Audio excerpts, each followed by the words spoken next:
வணக்கம். இன்னைக்கு நாம பார்க்க போற திருப்புகள் மாயாபுரியில இருக்கக்கூடிய முருகப்பெருமான் மீது பாடப்பெற்றது. இந்த திருப்புகள் 654வது பாடல். இந்த திருப்புகளை படிக்கிறதுனால ஞாபக மறதி நீங்கி நல்ல நினைவாற்றல் கிடைக்கும். உத்தரப்பிரதேசத்துல இருக்கக்கூடிய முக்தி தலமான ஹரித்வாருடைய பழைய பெயர் தான் மாயாபுரிங்கிறது.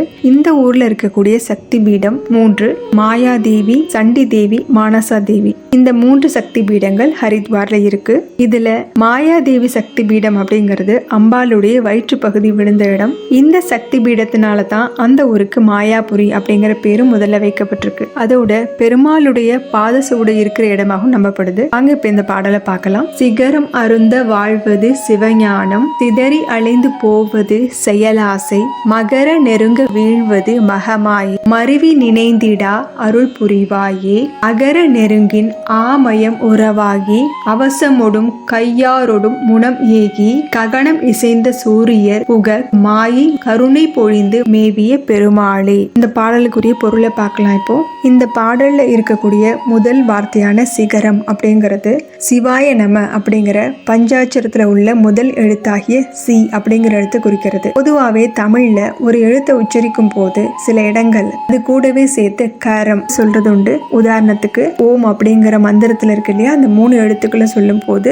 அ உ ம அப்படிங்கிற 3 எழுத்துக்களை அகரம், உகரம், மகரம் அப்படின்னு சொல்லுவாங்க. அது மாதிரி தான் இந்த இடத்துல சிகரம் அப்படிங்கிற வார்த்தை சி அப்படிங்கிற எழுத்தை குறிக்கக்கூடியது. மலையை குறிக்கக்கூடிய வார்த்தை கிடையாது. சிகரம் அருந்த வாழ்வது சிவஞானம் அப்படின்னா சிவாய நம அப்படிங்கிற அந்த மந்திரத்தை அருந்த வாழ்வது அப்படின்னா அந்த மந்திரத்தை தொடர்ந்து நம்ம உச்சரிச்சுக்கிட்டே இருக்கும் போது நமக்கு கிடைக்கக்கூடியது சிவஞானம். சிதறி அலைந்து போவது செயலாசை. அதாவது அப்படி இந்த மந்திரத்தை உச்சரிச்சுக்கிட்டே இருக்கிறதுனால நம்ம கிட்ட இருந்து சிதறி ஓடக்கூடிய விஷயங்கள்லாம் என்ன அப்படின்னா செயல் ஆசை. இதனுடைய செயல் ஆசை அப்படின்னா நம்மளுடைய எண்ணங்கள், சொற்கள், செயல்கள். இதனுடைய செயல்களாலும் ஆசைகளாலும் மட்டும்தான் நம்ம பாவங்களையும் செய்யறோம். அதனால இந்த 3 செயலும் ஆசைகளும் சிதறி ஓடிருமா. மகரம் நெருங்கி வீழ்வது மகமாயை அப்படின்னா மகா மாயை வீழ்ந்து போகுமா. எப்போ அப்படின்னா சிவாய நம இறுதி எழுத்தான ம இருக்கு இல்லையா, இந்த மகரம் அப்படின்னு சொல்றாங்க. இந்த சிவாய நமங்கிறத உச்சரிச்சுக்கிட்டே இருக்கும் போது நமக்குள்ள இருக்கக்கூடிய பெரிய மாயை வீழ்ந்துருமா.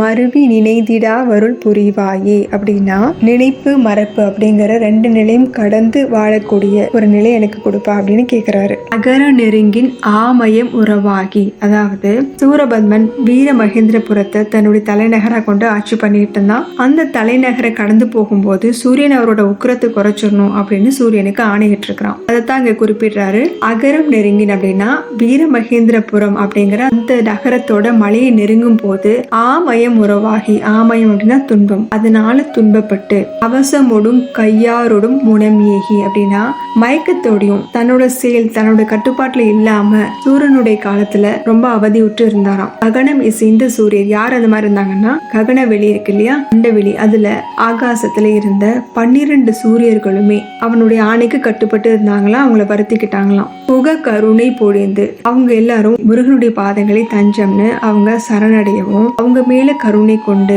மாயை மேவிய பெருமாளே, சூரபத்மனை அழித்து மாயாபுரியில் வீற்றிருக்கக்கூடிய பெருமாளே. இதுதான் இந்த பாடலுடைய பொருள்.